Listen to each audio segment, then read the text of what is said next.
I am. Hello, everyone. So wonderful to have you. And we have now asked Murphy to please exit the building as we are going to be talking about data literacy. And we want to make sure that what we're talking about here really has that hand and foot, and that those aspects of how do we understand what we're talking about, what are we pulling in for questions, etc. I couldn't be happier to have Suzanne Mulder, who is one of our L&D Cares directors, one of the originals, really talking to this aspect of how do we understand what we're talking about and how do we approach that, so that when we're talking about what we need to do to accomplish these means, we really have the arguments behind what we're trying to accomplish. Absolutely. And it's been quite a journey of learning for me. Data, certainly. But Liz, thank you so much. It has been so wonderful working with you on L&D Cares. And definitely Liz is like the guru of this conference. So, thank you so much for the intro. And I'm going to go ahead and share my screen. And I would appreciate a thumbs up if you can see it. All right, it is building up. And here we go. It's perfect. Yay! Fantastic. Luca said, Liz, Suzanne, and data can't get better. Get ready for a party. That's right. All right. So what I'm going to talk about with all of you today is data literacy for L&D professionals, really from two perspectives. One, that your organization is likely going through a tremendous change due to data. And two, you yourself as an L&D professional may need to learn some new skills around data. A bit about my background. I am one of the directors of L&D Cares. It is a fantastic community. I'm so glad that all of you are joining us here today. And I encourage you, if you're looking for ways to get involved or build a portfolio of work, become a speaker, any of those things, reach out to one of us, because it truly is a volunteer community and we're here to help one another through the pandemic, and I would say probably beyond, because it is such a wonderful group. I am also the head of learning for the data division at Bloomberg Financial Markets. And Bloomberg is a information, data, news, media company in the financial markets. I've been at the company for a really long time, for 20 years. And I am going to share a bit of my background because I've gone through a lot of career shifts. I am that person who has really, really weird jobs in their background. And some of you may be going through career shifts, whether that's because you're coming from education, you're coming from a different place altogether, but you love to learn. And that's the thing I will say. My driving force in life is probably, I just love to learn. I would like somebody to pay me to be a full-time student for the rest of my life. That hasn't happened, but I consider myself a lifelong learner. And I studied theater and international studies in undergrad at University of Washington. I studied performance studies, which is like performance ethnography at NYU for graduate school. Realized you really can't get a job in that. So I was living in New York City, needed to get a job to pay the rent. And for those of you who might be in that situation where you're like, yes, I want my dream job, but I need to pay the rent. Like, I totally get you. I understand where you're coming from. And I just happened to land at a company that allowed me to grow tremendously over the years. My first job at Bloomberg was as an administrative assistant. So I was assistant to the CEO of our broker-dealer division. And sort of landed in this corporate world after working in theater and as an electrician and a florist and like all sorts of weird things for many years. And all of a sudden I'm in like this corporate space that was not my comfort zone whatsoever. And I struggled with that. I definitely struggled at the beginning, but at some point I said, if I am going to be an administrative assistant, I'm going to be the best damn administrative assistant I can ever be. And I did. And my way into that was through stories. I like history. I like performance studies. I just like learning. So I started reading books about the stock market. I started, preparing for meetings that the CEO was going to by researching the stock exchange that person worked for and providing information in advance of what was going on in the markets related to that. And because of the work that I did there, I was able to go into a role in training where I started teaching about the financial markets, which is so ironic because like my least favorite class was economics. I hated it, and I was teaching it at Bloomberg. And then I went from there into a role in compliance, regulatory compliance, where I learned regulations. Again, like I love to learn. I love to learn law. Like I'm cool. Language, law, I'm good. Did that for many, many years. And then an opportunity came up to start up a training team in the data division at Bloomberg. So it was a chance to go back to learning, which is what I really, really love. It was a great opportunity. And all of a sudden, I was surrounded by data people. You know how you do those insights, personality assessments, and you're a different color? When I worked in all my other roles, I was blue. I was the analytical one who could read text, analyze things, and be super analytical. All of a sudden, I was surrounded by data, like number people. I did the assessment again and I was yellow because it was all relative. Like it was all relative. So the reason I'm sharing this is because when I came to data, it was very intimidating. It was an area I was not comfortable with. Numbers were not my thing. Language is my thing. And I've had to learn tremendously. And I think many of you may need to do the same thing. So what I want to do is share with you some of the high-level concepts that I think are incredibly important. And here's what I'll go through in our time together. Oh, because you are all going to hear, show me the data, right? I'm sure you've already heard this, and my quote is from every manager everywhere. We know that that's going to happen. And let me tell you, when you're told, show me the data by data people in a data division at a data organization, it means something entirely different as well. So it was a little bit being thrown into the fire for me, certainly. All right. So what we'll do together is I'm going to go through some key data concepts, talk about some key data roles that might be at your organization, what skills that I think you need in L&D, and I think will be really a lot more uncomfortable, important for the future.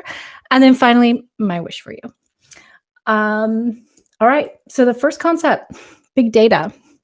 I'm sure we've all heard that term. And I want to start here because I think this is a really important point. And when I talked about learning about the stock market, like I had to learn the history, like data, I kind of had to go learn the history, like what's going on. And there's this great book called Big Data Revolution that will transform how we live, work, and think. And it put in this definition of it's so much data that it's impractical to manage with traditional software tools. In other words, what qualifies as big data is constantly changing. It will constantly change. The amount of data being produced is constantly changed. But if you look historically at other periods of time of rapid evolution of information, at one point in time, it was the printing press. In fact, I was looking up some quotes about it that Erasmus said, is there anywhere on earth exempt from swarms of new books? You know, they were overwhelmed by information and new books. Now, what came out of that was libraries and catalogs and indices to be able to track all that information. So again, this is my way of thinking of getting into where something is interesting and where I can kind of find a hook into it. And for me, this is what it is, because we are going through an information explosion, right? And in some ways, it is helpful for me to think about it as information as opposed to data, because data, for whatever reason, to me seems very depersonalized and sort of lacking in humanity. So information like just hits differently with me. But I do use them interchangeably at this point. So if we're thinking about this explosion of information that we're going through right now, what it means that at whatever organization you're at or in your personal life, everything's collecting data, right? So what do we do with that data? And one of the challenges, and this was a good concept that I learned early on in my journey, is these 4 V's of data. So volume, or the quantity of data; velocity, the frequency, how often you're getting that data; the variety of data, so structured versus unstructured data.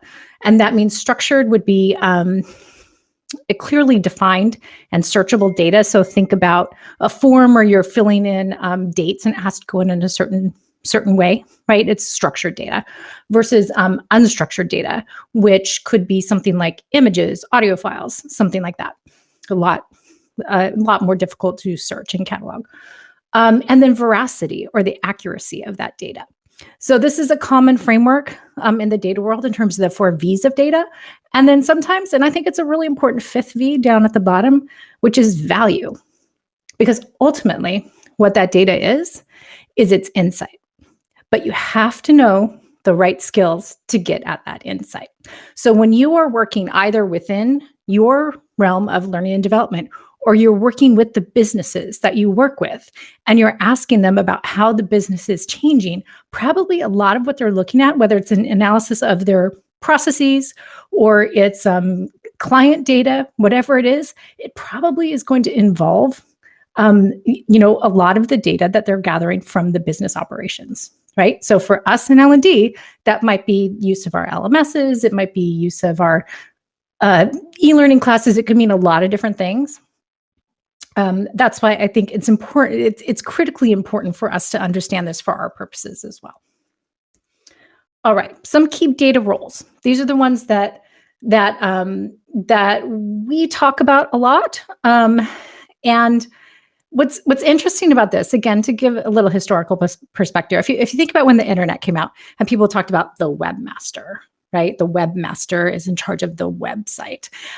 People don't talk about the webmaster anymore, right? At one time, that was just like one job, and then it had to get very specialized into different areas. And I would say that that is similar to what's happening in the world of data, where it's becoming differentiating out into very specific roles. The ones that we hear a lot about are the data analyst, right? So one way to look at the data analyst is that they are examining data to find answers to specific business questions, oftentimes with highly structured data, looking at patterns and trends. And I have some of the skills that are common for that role up here. I'm happy to share these slides with anyone afterwards because it could be a good reference. If you're working with stakeholders who are talking about Python or Tableau or something, and you're wondering who uses that, this can be a good reference. Data scientist. So they're creating predictive models to answer open-ended questions. So not necessarily a business saying, hey, how are clients using this? It is a much more open-ended question. Often analyzing unstructured or messy data and making predictions using machine learning models. I sometimes think of data analysis and data science as on a continuum, right? So they involve a lot of the same skills. It just gets much, much more complex with the data scientists. And the last one we talk about is a data engineer. And they are the ones who really maintain architectures and databases, right? So they will transform data into a useful format for analysis using something often called extract, transform, load, or ETL pipelines, right? Again, good terminology for you to be familiar with, both for L&D data as well as for the people that you work with in your business. All right, so a couple of terms I haven't really used, but you might hear a lot in the market are, what about AI, artificial intelligence, and digital transformation? I can say that these are not terms that we use at Bloomberg. It's not that we never use them, but in my work, I think they're too broad, and I think they get thrown around a lot as jargon, and they don't give me enough information. So they're not terms that I use. It could also be in part because Bloomberg is a digital native company, right? Like our entire business is built on transparency in data and collecting digital data, right? Like that's our business. So so that's probably part of the reason why we might not use it as well. But artificial intelligence, it is a branch of computer science that emphasizes development of intelligent machines, thinking and working like humans. So the reason I don't find it very useful to talk about is it can mean everything from automation to machine learning. It can mean so many different things. And I think for your conversations with stakeholders, you need to really dig into it and ask them exactly what they mean. And don't be afraid to ask. Tell them, pretend I don't know anything, because you might not. Pretend I don't know anything. Explain to me what this means. And same with digital transformation. You have to get into exactly the details of what you're trying to do and how jobs may be changing. All right, so what skills do you need in L&D? Fluffy and coffee. Those are, remember how I mentioned when I was administrative assistant, I said, I'm going to be the best damn admin I can be. Well, as I was confronted with leading workforce transformation or being an active participant in workforce transformation for a data division, I needed to learn data. Like that's what I needed to learn. So I said, okay, I'm going to dive in.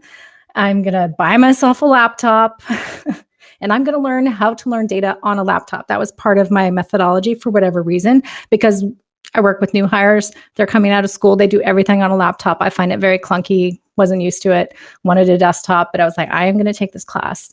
I went out to a week-long boot camp in San Francisco on data analytics.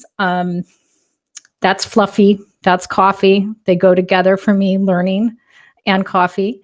And I learned advanced Excel, SQL, and Tableau. Those are the skills that I learned, and it was very, very helpful for me. Very helpful to get my hands dirty, to get in there and to understand what the different tools did, and also to have the empathy for the learners and people in our organization who were going to need to learn these skills. Because then I could say, look, if I can do it, you know, Miss, I used to be an electrician and a florist, then you can do it. And the other things I added in were not part of that class, but I think are very important, are data modeling and process analysis or process mapping. Those are just critical skills to understand. I know I'm about out of time, so I'm going to go through, this is almost the last slide. So this is 7 steps of data analysis. And again, anybody who wants this, I'm happy to share it with you. But they're important skills for you to follow in the data analysis space. And for L&D professionals, I think that's the skill you likely need to really dig into. So finally, what's the secret sauce to all of this? And I use that term because Leslie Lemke uses it all the time. So that's a shout out to her. Is what are L&D people really good at? Storytelling. So if you have the data skills to work with the data, you can be awesome at storytelling with data. Because oftentimes people who are really good with data can't tell stories. So I highly recommend that you dig in, learn enough to be able to really work with data, and then bring out those storytelling skills that you're probably really good at. And finally, my wish for you, feel that fear, because there can be a lot of fear around working with data about how rapidly jobs are changing, about what that means for the future of your livelihood, your employees' livelihood. Like it can be a scary time, but you have to feel that fear and go learn it anyway. You just have to. And I hope that you can be inspired to do that, because again, if I can do it, you can do it. I love it. Suzanne, huge. I love it. Yeah, feel the fear, learn it anyway. We used to talk about the heat of development. That's when you really do it. So leaning into that heat, because we like it when it's a little bit warmer. Awesome. So I want to make sure, I know we were a little bit late, and that was definitely my bad. So one thing I wanted to ask before we jump over to Kim is this question of what role do you have in building the capability of an organization on how to draw insight from its data? I think when it comes to L&D data, which it can get a little tricky, right? So my team resides within a business unit, the data division. So we're very tied to the business outcomes. But when it comes to learner data, performance data of employees and all of that, I actually think it's a really tricky area. And we have to be very careful about what we can do, like what is possible to do with data, and what we should do. Yes. I think, it's something we have looked at in terms of utilization of resources, that sort of thing. But taking that step to tying learning to performance and all of that, it's really challenging. And I think it raises a lot of thorny questions. So I guess that's one caution I would say. As much as you jump into data, I feel like you still need to be suspicious. Yeah, you do. That's why it's important to understand how it works. Because depending upon what's in the database, like if you rely on somebody else to bring you the data, you might not know the right questions to ask, and you might not know that there's another data point in that database that would actually be highly useful to you, but you're not even aware it's there, and you don't know the question to ask to know if it's there. Yes. So very well said. Excellent. Connect with Suzanne. She's awesome. And I think that that is really one of the perfect statements to end it, is like understanding what you're doing with the data, if you use it or if you don't use it, and what messages are you inherently sending by making these choices.